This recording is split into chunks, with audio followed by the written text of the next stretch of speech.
Hello money talkers, welcome to my channel money talks with पायल।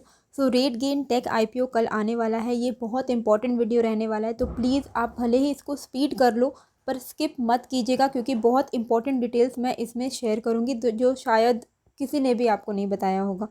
तो rate gain के सबसे पहले हम लोग बिजनेस मॉडल की अगर बात करें तो बेसिकली ये एक SaaS यानी software as a service provider है, जो केटर करती है हॉस्पिटैलिटी एंड ट्रैवल सेक्टर में।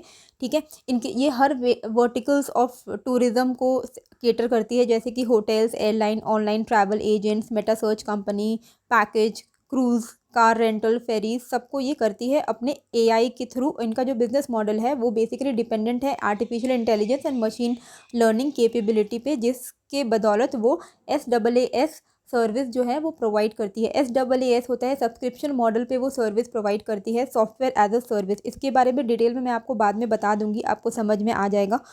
ठीक है, अब इनके जो अगर हम टोटल ओवरऑल क्लाइंट्स की बात करें तो इनके पास 1400 प्लस कस्टमर्स हैं overall the world the globally, और प्लस 8 ग्लोबल फॉर्च्यून 500 कंपनीज भी इनके क्लाइंट्स हैं, जिनमें से कुछ अच्छे क्लाइंट्स, जो बड़े क्लाइंट्स का जो फेमस क्लाइंट्स हैं उनके नाम के अगर हम बातें करें तो ओयो हो गया, लेमन ट्री हो गया, homes private, Kessler collection, intercontinental hotel group, 6 continent, ये सब इनके ही क्लाइंट हैं जिनको ये सर्विस प्रोवाइड करती है। इनकी 3 बिजनेस मॉडल्स हैं: data as a service, distribution and marketing technology. Marketing में इनका सोशल मीडिया जैसे कि फेसबुक, इंस्टा आ जाता है।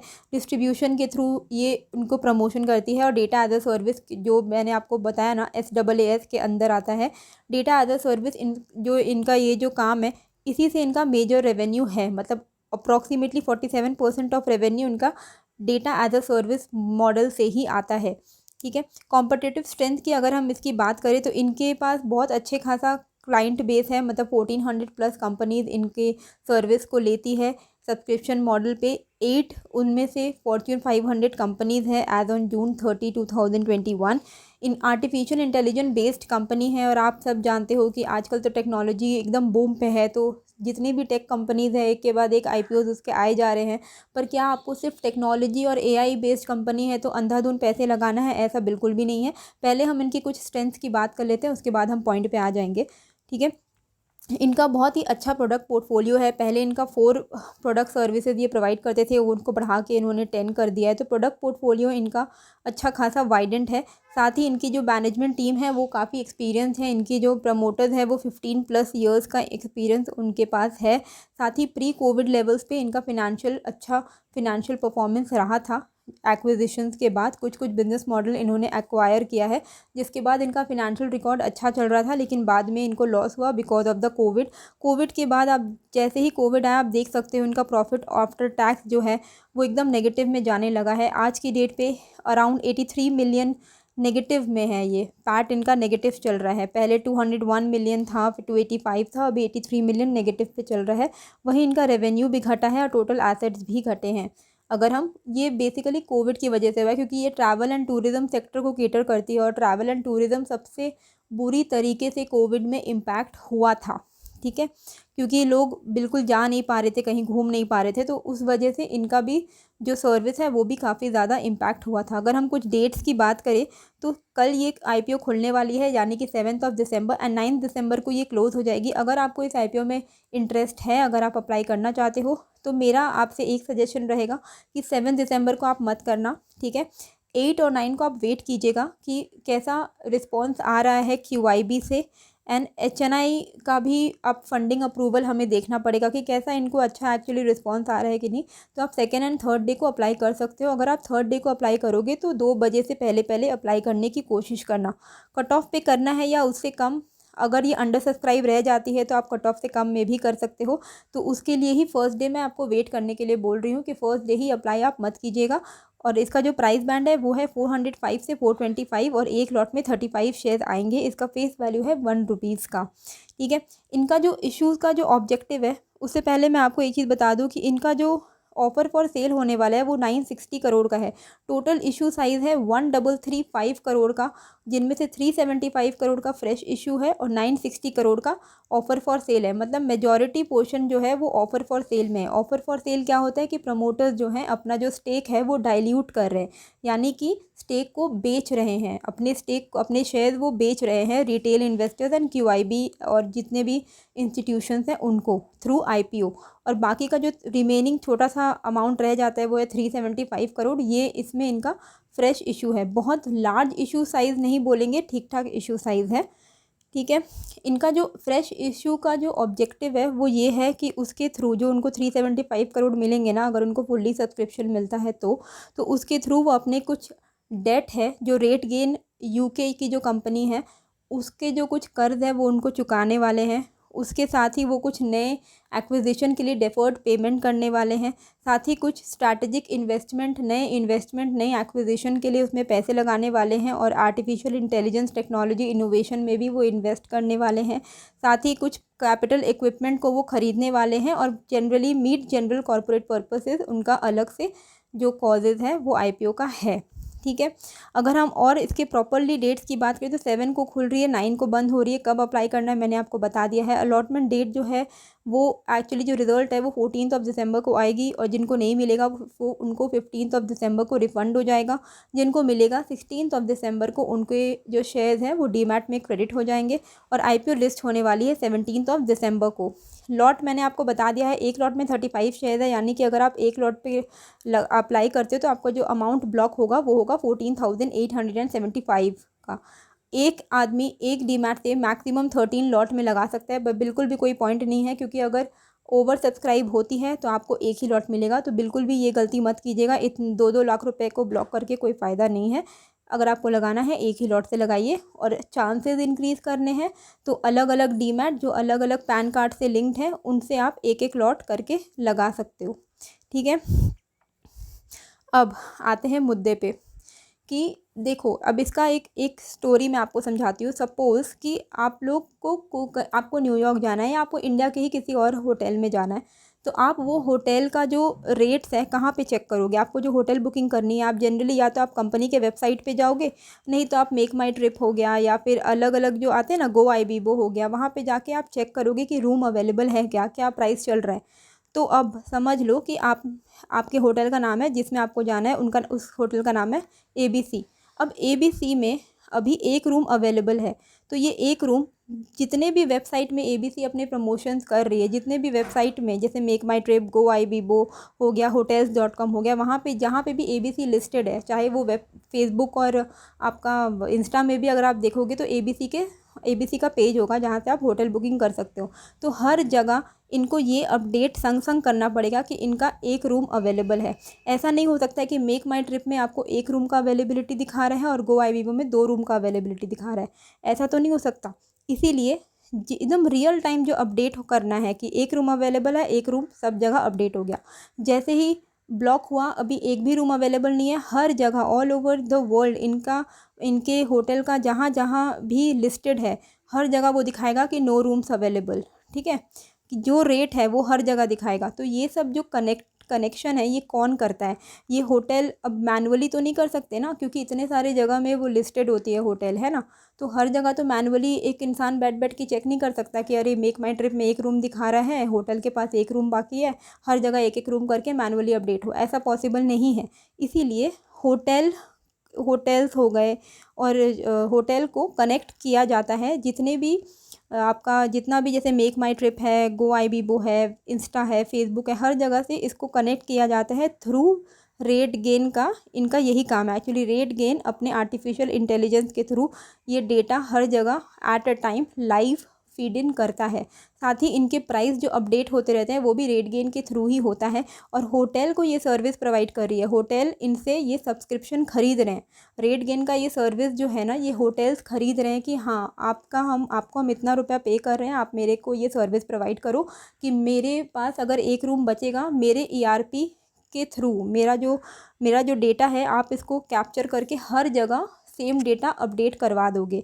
तो ये सर्विस होटल खरीदती है इसके पैसे रेटगेन को मिलते हैं। तो यही सर्विस बेसिकली वो प्रोवाइड करती है और होटल के ईआरपी को वो कनेक्ट करती है जितने भी होटल बुकिंग साइट्स हैं उनके साथ ईआरपी सीआरएम सिस्टम के थ्रू। अब B2B, ये B2B मॉडल है, यानी कि इनका बिजनेस टू बिजनेस है, मतलब ये कस्टमर को डायरेक्टली सर्विस नहीं प्रोवाइड कर रही है।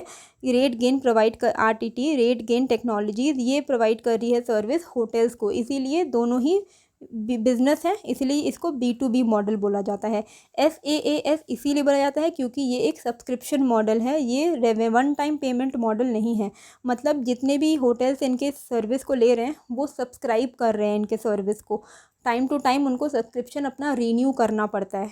तो बहुत सारे ऐसे कंपनीज़ हैं जो इनके लॉन्ग टर्म से कस्टमर्स हैं, क्लाइंट हैं, और लॉन्ग टर्म से अपना सब्सक्रिप्शन इनके साथ रीन्यू करते जा रहे हैं।